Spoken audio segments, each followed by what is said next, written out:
penguins and polar bears in a changing world of ice. Still farther north lies in the Arctic Ocean, for thousands of years has been covered with ice for most of the year. Polar bears, the largest bears in the world, are adapted for living, hunting, and hibernating on ice.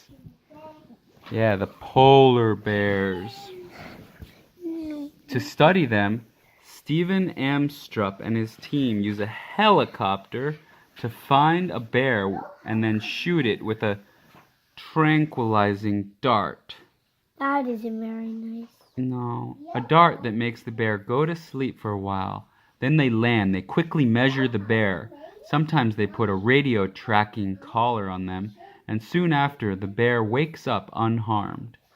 By tracking 400 bears this way, 400 bears! Armstrong and his team have a record showing what happens to the bears. But the problem is that the habitat is melting. The snow is melting into the water. And so the bears don't have as much area to hunt because the seals are caught both on the ice and at their breathing holes when they come up for air. Some of the bears are hungry because there's much less sea ice and more open ocean. The open ocean means it's very far away to get to the seals. So, at the other end of the world, Dr. Fraser is an ecologist who studies the Adelie penguins in Antarctica. Oh, it has a little radio tracker, you see? Yeah, I see the radio. Each year, and the other scientists count the number of Adelie's penguins breeding on the small islands.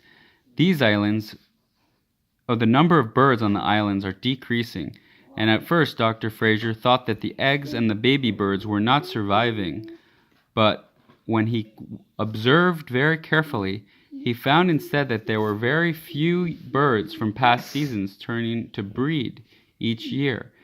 The winter temperatures in the north of the Antarctic are about 12 degrees warmer. It's gotten a lot warmer, guys, than 50 years ago. And so as the climate becomes warmer, the winter ice around the penguins' Rookery Island does not get as thick and go as far into the ocean. So Fraser wondered, could there be a connection between less birds and the changing of the ice? He came up with a hypothesis. If the penguins had to swim further to get food, perhaps they were not feeding themselves well. To discover if this was true, he captured some of the penguins in the winter and attached tiny transmitters to them. The Adelie's food is krill, a small shrimp-like creature that swim in big pools.